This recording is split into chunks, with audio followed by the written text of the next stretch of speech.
Hey everyone, this is going to be a quick tutorial on how to create custom aleatoric box notation within Dorico. You may have seen some contemporary scores that look like this, where there are some aleatoric gestures or figures contained within a box that indicate that a pattern should be played repetitively or at random, and notations like this can be done in Dorico, but there are a couple of custom steps that you have to go through to get it to work in its simplest and cleanest format. So let's dive right in. Right off the bat, I'll tell you that we're going to be working with lines to create these boxes. So you're going to want to go to the line tool over here on the palette. And you can see that there are all sorts of different lines that you can place on the score. So if I click on a measure and then click one of these lines, it places it for the duration of the measure. It's a very handy feature and you can create all kinds of useful notations. So for our purposes, we're going to want to create a custom line group. It's really easy to do. All you have to do is scroll down to the bottom and select the little edit icon or the pencil icon, and now you can create your own lines. So this is really easy. Just follow the steps that I walk through and you can have this for yourself. Okay, so we're going to create a new line by coming down here to the plus sign and clicking it. Now, this is going to be two parts. You're going to want to create an aleatoric box top and an aleatoric box bottom, and I'll show you why that is and how that works together in just a second. But go ahead and name this aleatoric box top. Now we're going to create a custom body style. So instead of using any of the presets, now we're going to go to Line Body Editor and just create a brand new line. And I'm going to call this aleatoric box. Now for the style, it needs to be solid, and for the width, it needs to be 1/4, and that's it.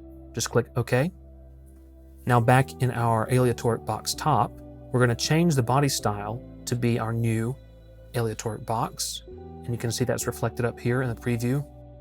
Now for the end of the box, to create the little end cap, the start cap and the end cap, we're also going to create a custom line for that. So come down here to Line Annotation Editor. Now we're going to go in this drop-down menu to Hook and create a new hook.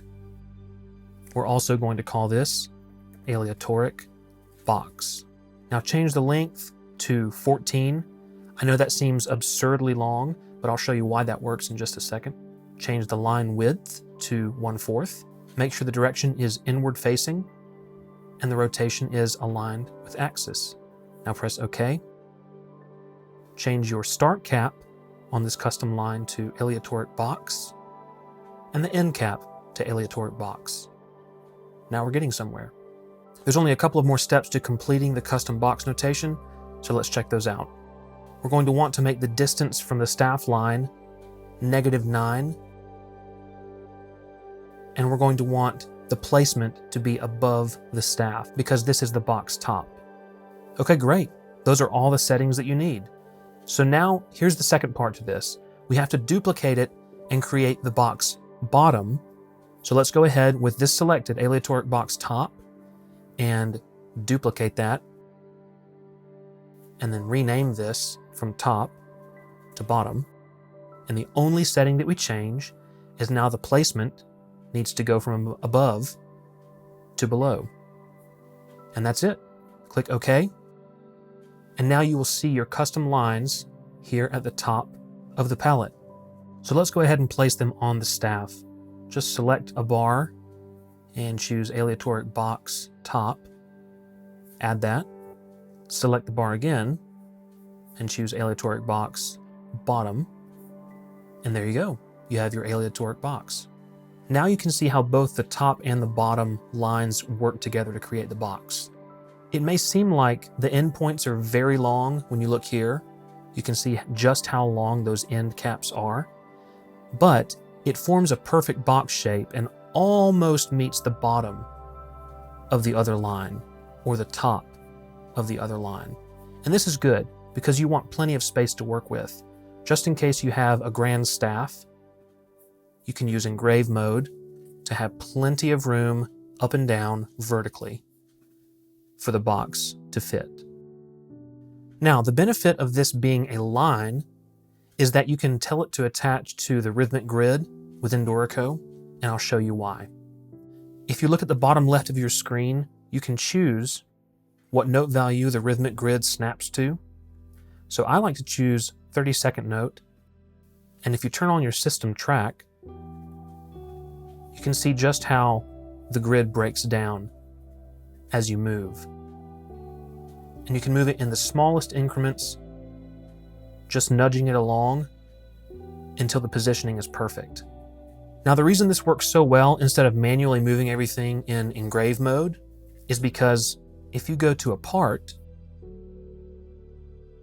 the positioning stays consistent. So let's say in the score,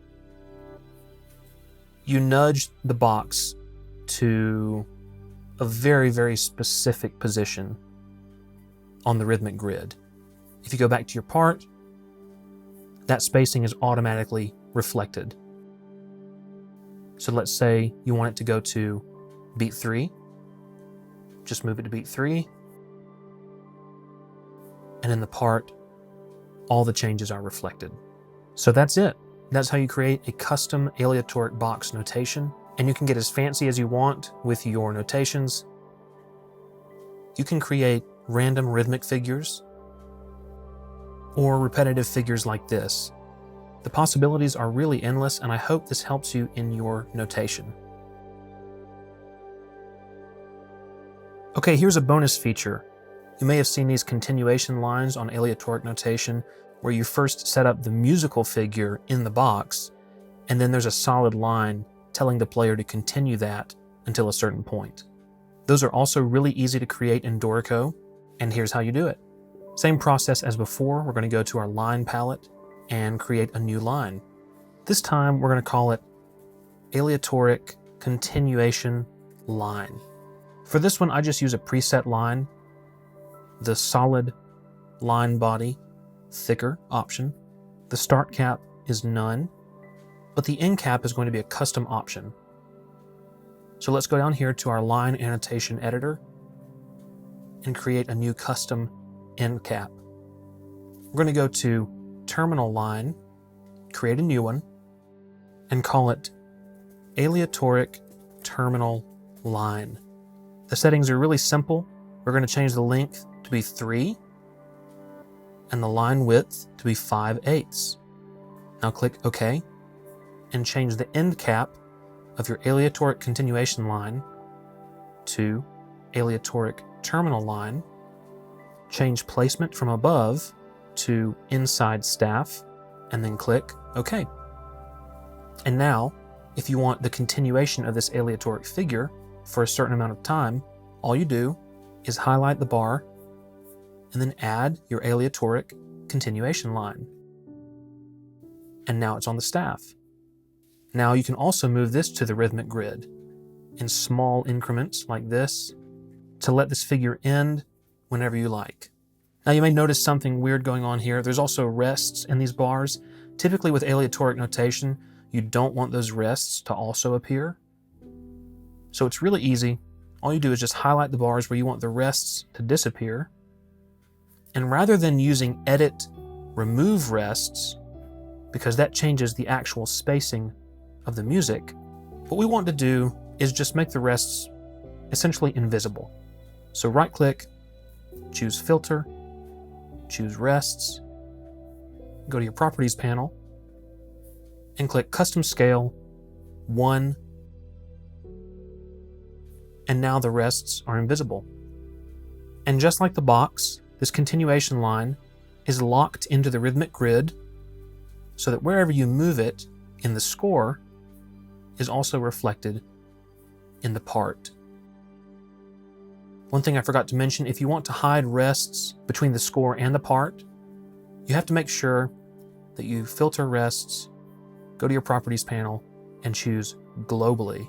Then you can do custom scale 1, and it'll make sure that it's hidden in every instance. Thanks for watching, and I hope you enjoyed this Dorico tutorial.